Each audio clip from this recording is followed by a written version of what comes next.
what a mark of the beast world might look like. A Christian woman died and had a near-death experience.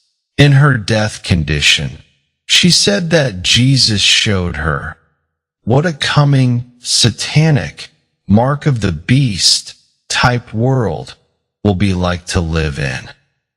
After she came back to life, here is what she said that Jesus had told her about what a future world like this would be like to live in. After she died, she left her earthly body and stood before Jesus in heaven.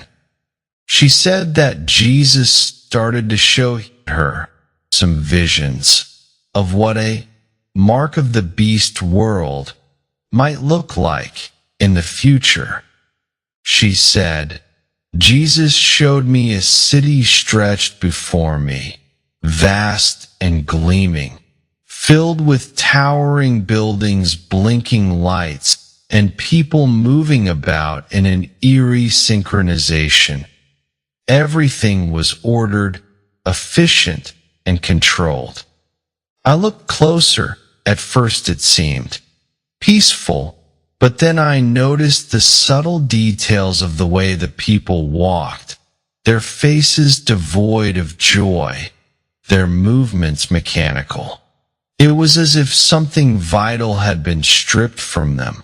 Then I saw the mark, a small insignia, barely noticeable, either on the right hand or the forehead.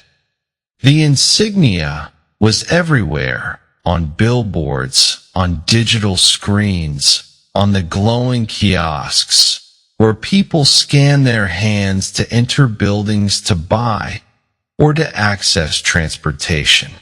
No one questioned it, and no one resisted it.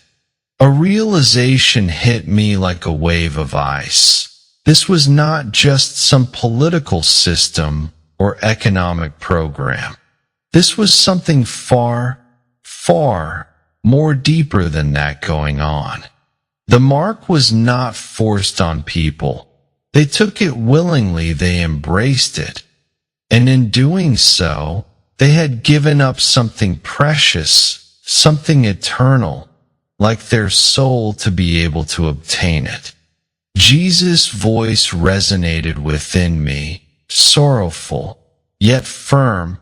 They will be told that they have no other choice than to have the mark to survive, but I will miraculously provide for them if they believe that I will. Jesus' words settled over me like a weight. The people in this vision had chosen the mark, not out of a dictatorship compulsion, but out of a lack of faith in Jesus and out of their own fear. Their own fear of hunger, their own fear of rejection by other people, their own fear of losing their place in the godless world, which they still wanted to be a part of. What I was seeing then changed, and I now saw what the Christians who had refused the mark of the beast were doing. These Christians were not a part of the gleaming cities. They were like outcasts from them. I saw a mother standing in a marketplace, her children clinging to her side. She held out a handful of cash to buy some bread, but the vendor shook his head, pointing to a scanner. She had no mark, therefore she had no right to buy any bread. Tears filled her eyes as she pulled her children away empty-handed. I saw a man in a hospital pleading for medicine for his wife, but the doctor shook his head. No mark, no treatment. I saw entire families being evicted from their homes, forced into the streets because they refused to comply. And then I saw the hunters, those who had been assigned to find the unmarked Christians and bring them into re-education centers to see if they want to reconsider getting the mark or not. These unmarked hunters weren't soldiers, they were neighbors and friends and family members who had already chosen to get the mark. The world had turned against these resisting the mark Christians. Society were calling them dangerous extremists, enemies of the good progress of the world. It was not merely like a persecution of them. It was like a total rejection of their right to exist in this world. Then what I was being shown shifted once more, and I saw those who had taken the mark again. At first they seemed unchanged, but then I looked into their eyes. They were empty, and their emotions were dull. Their love for their families has disappeared.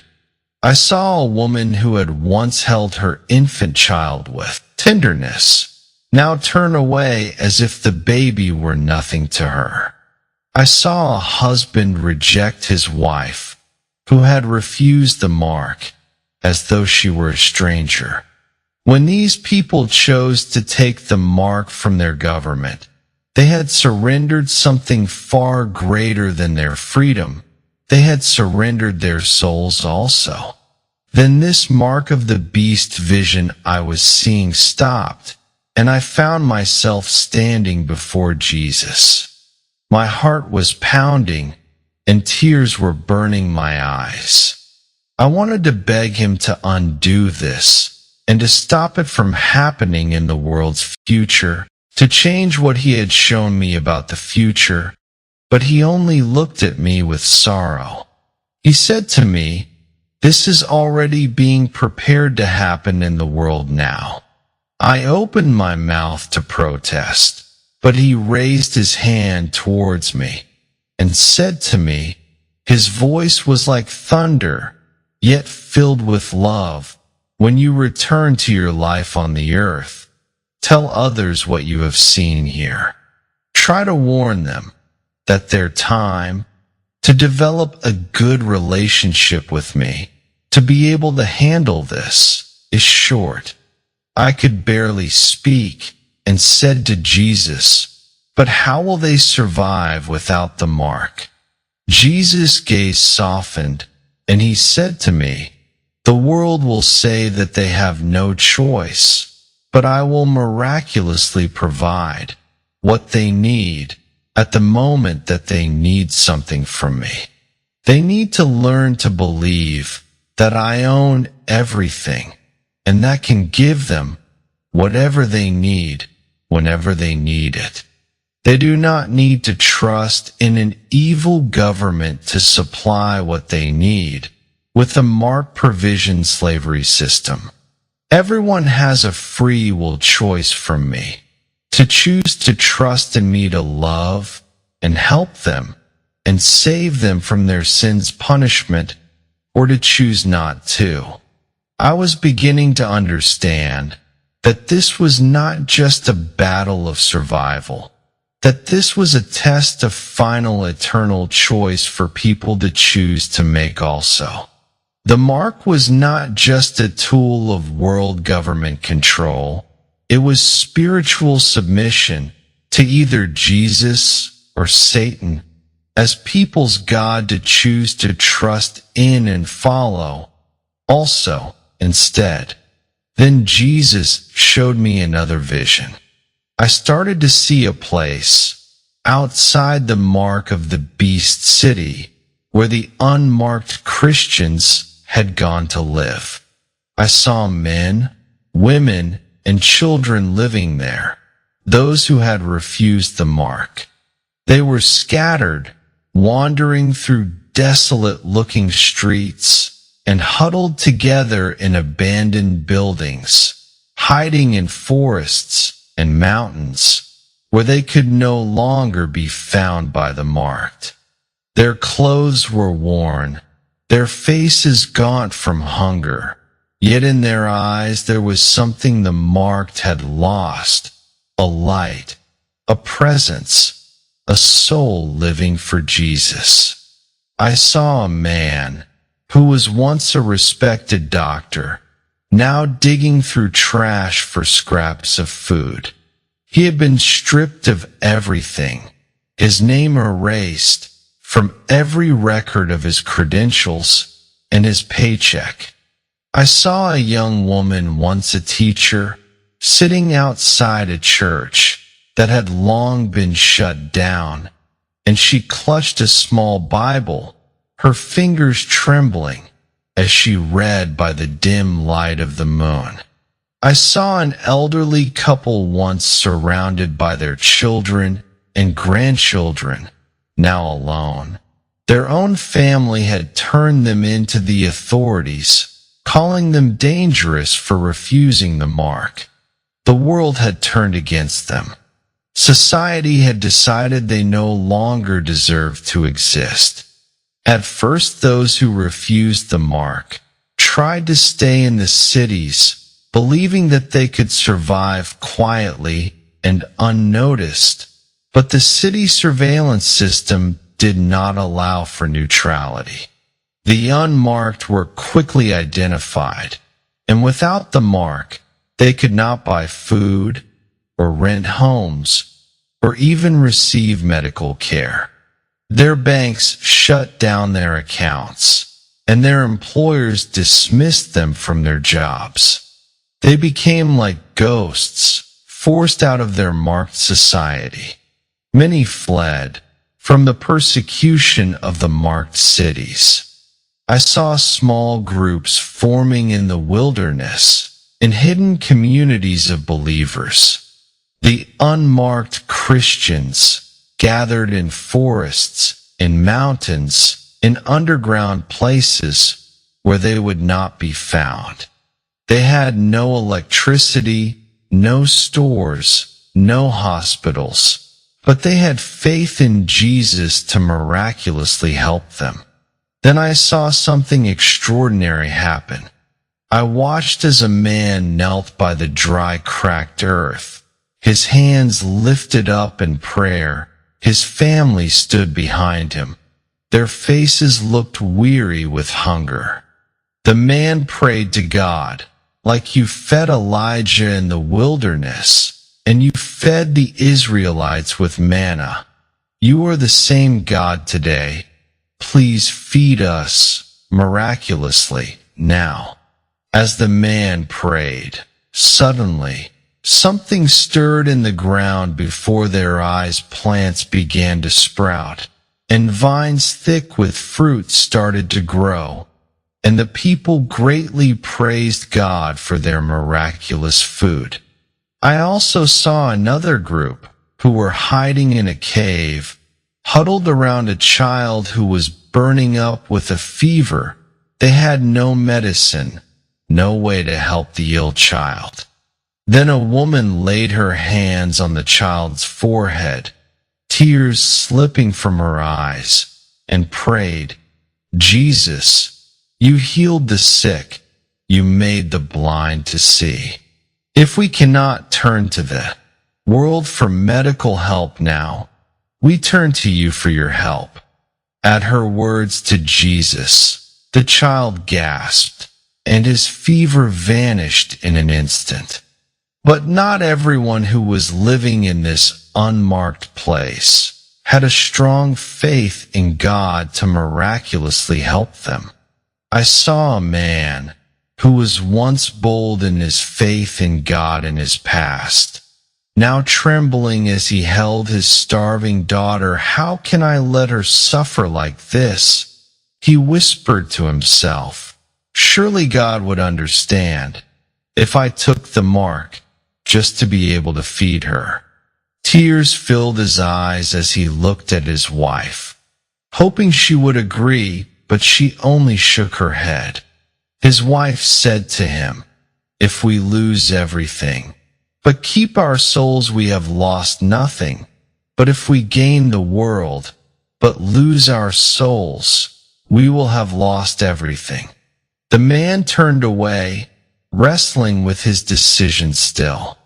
Some people would choose to hold on to their faith in God to help them, and some would be tempted to give in to Satan's temptation to take the mark. even after choosing not to take it before. Jesus' words echoed in my soul. They will be told that they have no choice but to take the mark by their godless government, but I will miraculously provide for them if they choose to believe that I will. Those who choose to doubt in me will not receive miraculous help from me. Then Jesus showed me one last thing.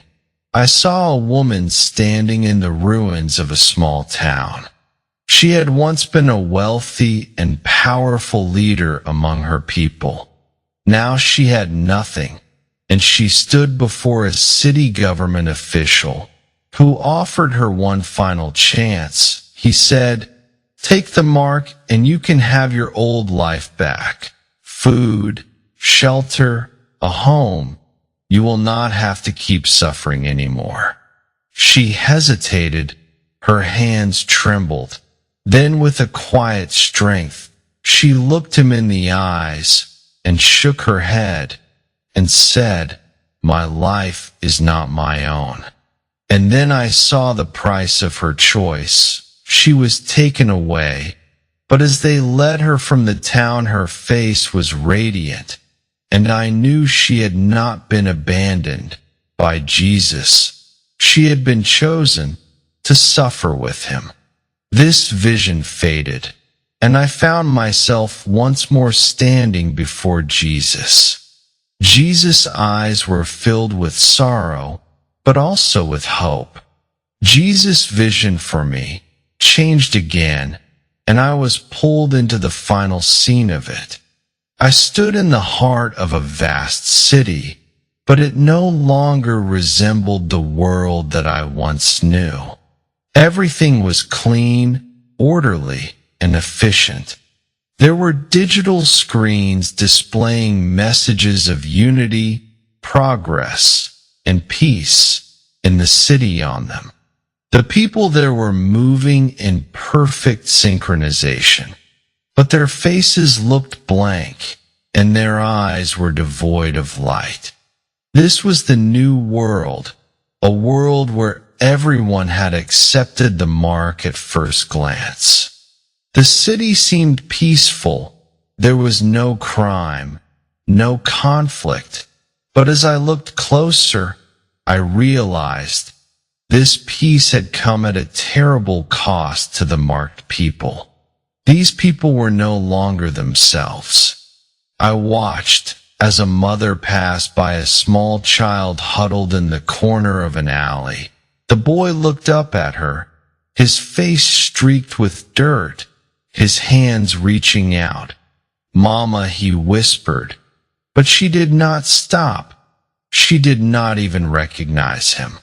When she had taken the mark, her love for others, even for her own child, was gone. Her very soul connection to God was gone. The vision from Jesus then changed, and I was in a remote Christian outpost, far from the cities where the unmarked had gathered. These Christians were the last ones left, those who had refused to submit, and they lived in hiding, surviving on the scraps they found, or on the miraculous food which some who believed in Jesus to provide for them received from him. They were waiting for what they knew was coming for them from the city.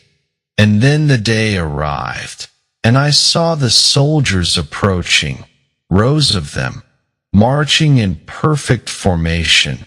Their faces were unreadable emotionally, their weapons gleaming. In the dim light behind them stood a man in a suit. He was calm and composed, and said in a kindly type voice, "We don't want to harm you. We want to help you. The world has moved forward.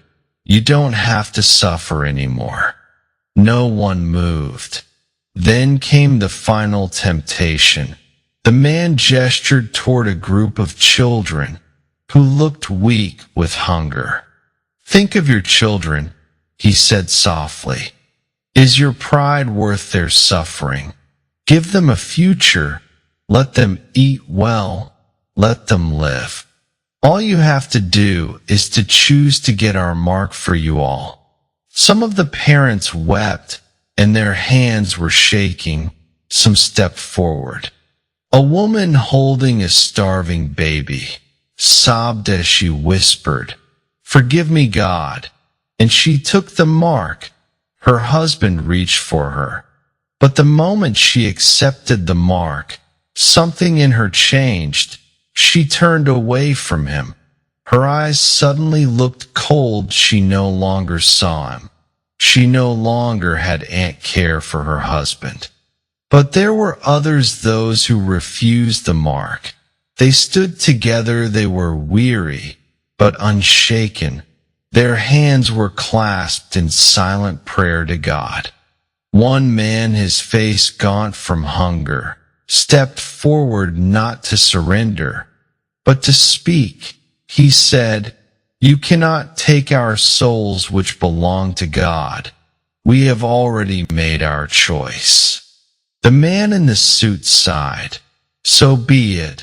The soldiers raised their weapons, and then the sky split open, and a light, unlike anything I had ever seen, poured down. Brighter than the sun, brighter than life itself. The soldiers staggered, trying to shield their eyes, but the unmarked Christians stood tall, their faces illuminated with God's light, their burdens lifted. Jesus had come to rescue them. Jesus's visions. Then this ended for me, and I became alive in my body on the earth again. I was alive on the earth again, but I was not the same as I was before I had died. I knew why I had returned to my life on the earth. It is to warn people that their world is changing, and that the choice of taking a mark in their future is coming for them, and that it is not just a question of survival for them. It is a test of their faith in God for them. Jesus has shown me what is coming for this world in its future. I have seen what happens to those who choose to doubt in Jesus to help provide for them, and who choose to submit to the satanic mark of the beast world government to provide for them instead.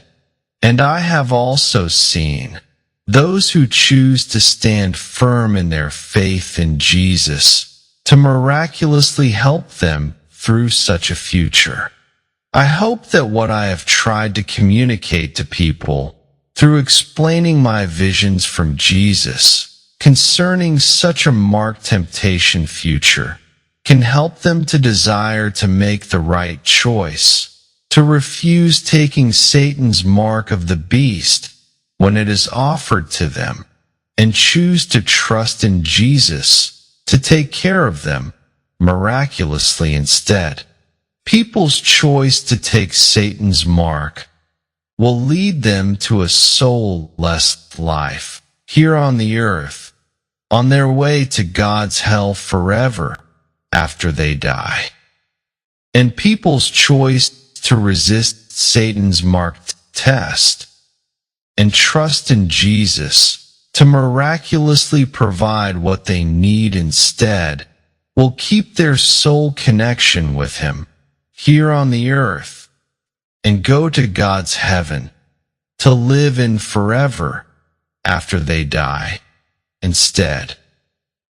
Jesus seeks to give His human creation a free will to choose whether to believe in Him and to trust in Him to help them, or to choose not to while they live here on the earth. We receive from God what we choose to receive from Him, His blessings for us, or not His blessings for us.